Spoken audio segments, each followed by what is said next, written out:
So there was a rather distinguished-looking man who was late for the ferry.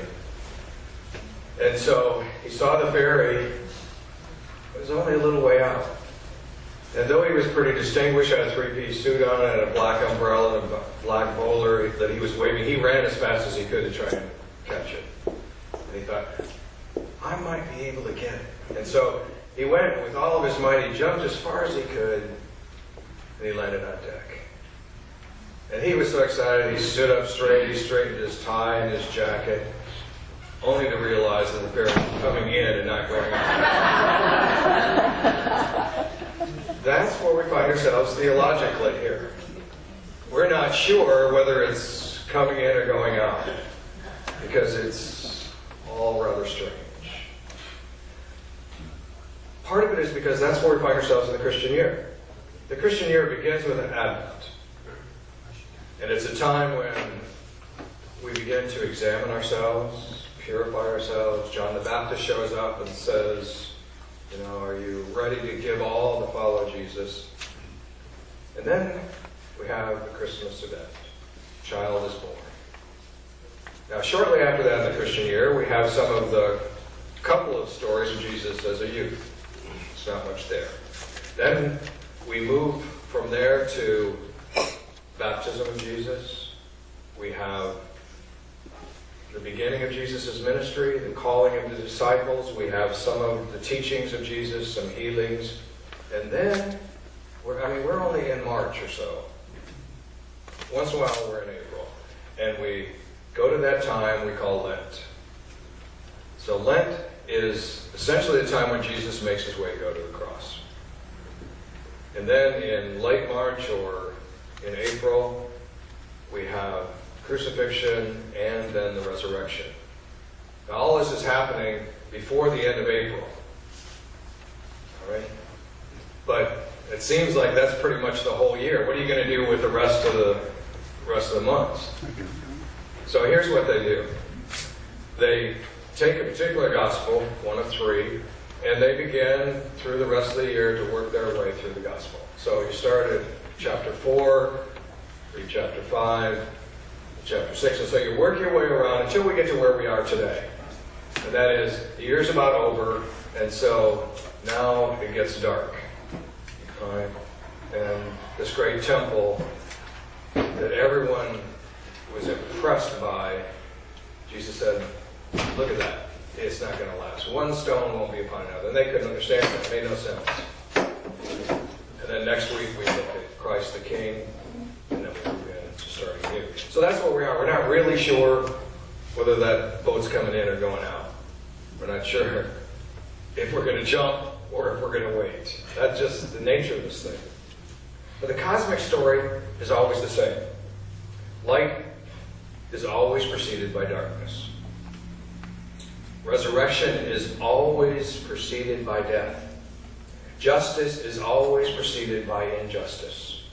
Creation is always preceded by a great void.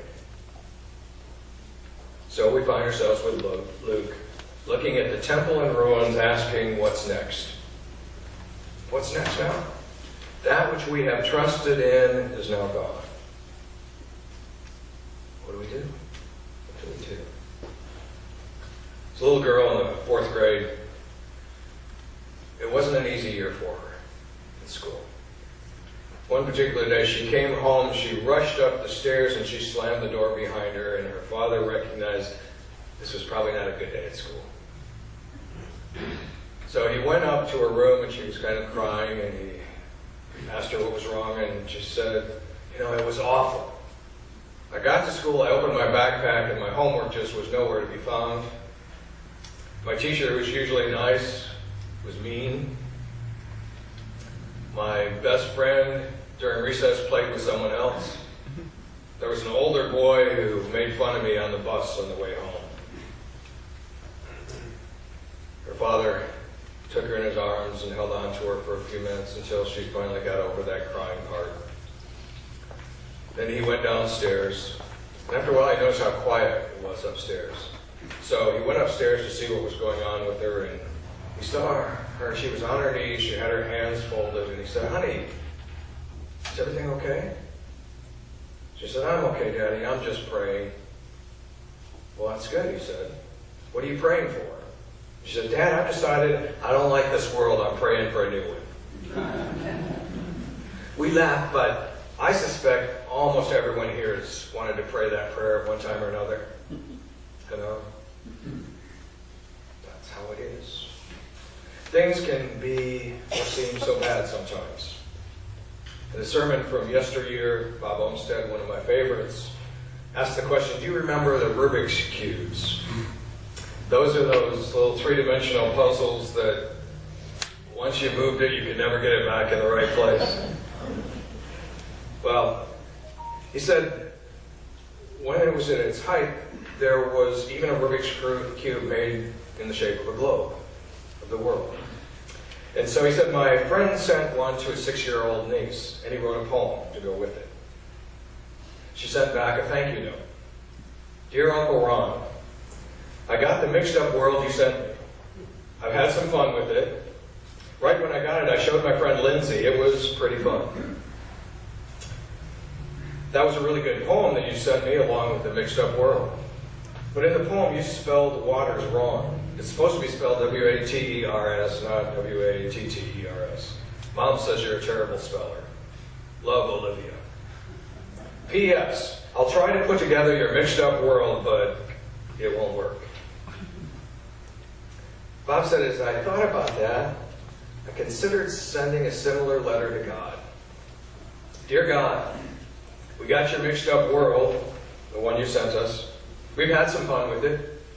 We've been showing it to our friends. It's pretty much fun. That was a really good poem you sent us, along with the mixed up world. It's a pretty good poem you sent us, along with your mixed up world. But there are all sorts of contradictions and confusing things in this poem. My mother says you're as mixed up as we are. Love, Bob.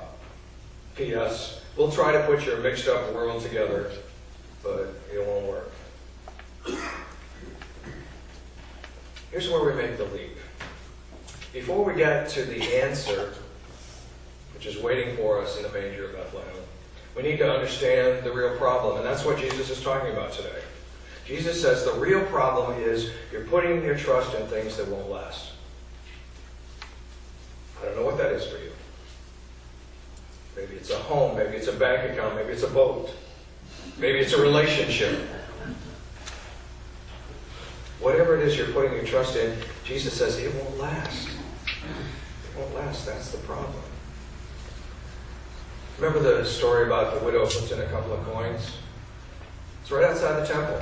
Jesus sees the woman putting in the coins in her sacrifice, and what do the disciples see? You probably have it in front of you. They see the temple and they say, Jesus, did you see that temple? It's so big, it's huge, and it's got gold all over the place. Jesus says, you're missing the point. You're putting your trust in the wrong places. Stephen King did a commencement speech at Vassar, and he talks about having discovered that to be true. The things we trust in will not last. He said to these graduating students, what will you do? Well, I'll tell you one thing you're not going to do, and that's take it with you. I'm worth I don't know how many millions of dollars, but I'm still in the third world compared to Bill Gates. But on the whole, I'm doing okay. And in a couple of years ago, I found out what you can't take it with you means. I found out while I was lying in a ditch by the side of a country road, covered with mud and blood, with the tibia of my right leg poking out the side of my jeans like the branch of a tree taken down in a thunderstorm. He said, I had a MasterCard in my wallet, but when you're lying in a ditch with broken glass in your hair, no one accepts MasterCard. He went on, we all know that life is ephemeral. But on that particular day and in the months that followed, I got a painful but extremely valuable look at life's simple backstage truths. We come in naked and broke. We may be dressed when we go out, but we're just as broke. Warren Buffett, going out broke. Bill Gates, going out broke. Tom Hanks, going out broke. Steve King, broke. Not a crime. continues, yet for a short period, let's say 40 years, but the merest blink in the larger course of things, you and your contemporaries will yield enormous power. Of all the power which will shortly come into your hands, gradually at first, but then with a speed that will take your breath away, the greatest is undoubtedly the power of compassion, the ability to give. We have enormous resources in this country, resources you yourself will soon command, but they are only yours on loan. You'll die broke. In the end, it's a blink of the eye. He's making the point Jesus makes. Our trust is misplaced. Someone said, we spend money we don't have to buy things we don't need to keep up with people we don't like. We laugh, but that's absolutely true. We have misplaced our trust. Anyone ever see or hear the radio bit Carl Reiner and Mel Brooks did about the 2,000-year-old man? I tried to find that on YouTube, and I couldn't find the little section I wanted. But as part of the skit, Reiner is interviewing Brooks, who is the 2,000-year-old man. And at one point, Reiner asks him, did you always believe in the Lord? Brooks replied, no, we had a guy in our village named Phil. For a time, we worshiped him. You worshipped a guy named Phil? Why? Because he was big and mean and could break you in two with his bare hands. Did you have prayers? Yes. Would you like to hear one? Oh, Phil, please don't be mean and hurt us and break us in two with your bare hands. So when did you start worshiping the Lord? Well, one day a big thunderstorm came and a lightning bolt hit Phil. We gathered around, we saw that he was dead, and then we said to one another, there's got to be something bigger than Phil. That's what Jesus is saying. There's something bigger than Phil. It's in my Bible. You have to read that one. There's something bigger than the temple. There's something bigger in whatever it is you think will protect you and save you and take you to the next place. Something bigger. Whatever it is you've got. After Jesus speaks of trusting in things which will not last, he speaks of 4 ways to walk as a follower of Christ. As those who have put their faith in God. 1, don't be led astray. Trust God. 2, don't be frightened. God is always with you. 3, endure. Hang in there. God is in control. And 4, be faithful. Be faithful. That means following Christ, living in love. The Gospels and the Holy Book of God do not really speak of an answer, but instead they present truth. The truth begins each year with a humble birth and is reaffirmed with a resurrection. God is in control. Through the twists and the turns of your life, through the dark and through the light, through the pain and in the healing, God is in control. That's what Jesus is saying. That is the truth. And we see it and we live it by faith. That is, we trust that.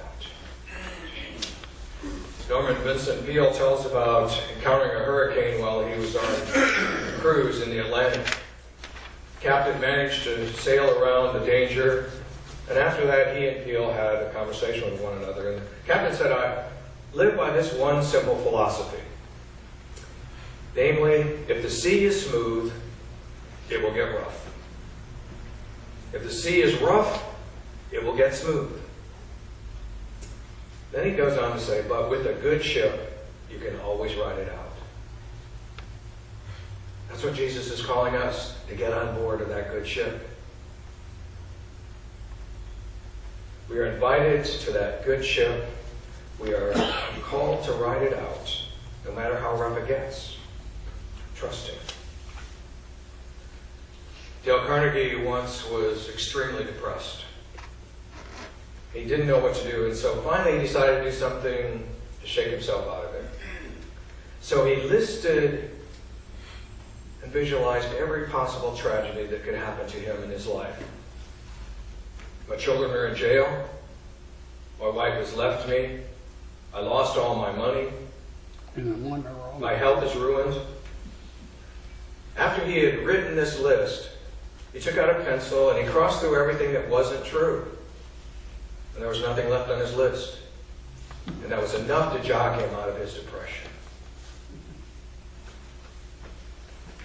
Pittsburgh Pirates used to have a broadcaster named Bob Prince. Anybody from Pittsburgh? He always had a tagline at the end of every Pirate win.